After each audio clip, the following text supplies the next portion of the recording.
একটি ফিল্টার দাও। ফিল্টারটিকে গরম পানি দিয়ে ভালোভাবে ধুত করো। এটার মধ্যে 150 গ্রাম বরফ দাও।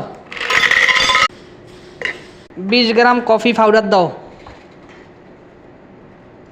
40 গ্রাম পানি দিয়ে সুন্দর করে এটাকে ভিজিয়ে দাও।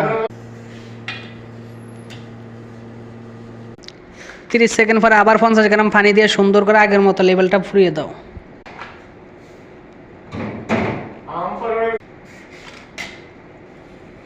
তারপরে তা আবার 50 গ্রাম পানি দাও। দেখতেই পাচ্ছ তোমরা আমার সুন্দর একটি ব্ল্যাক কফি হয়ে গেল। দেখো এটা একটা ব্ল্যাক কফি।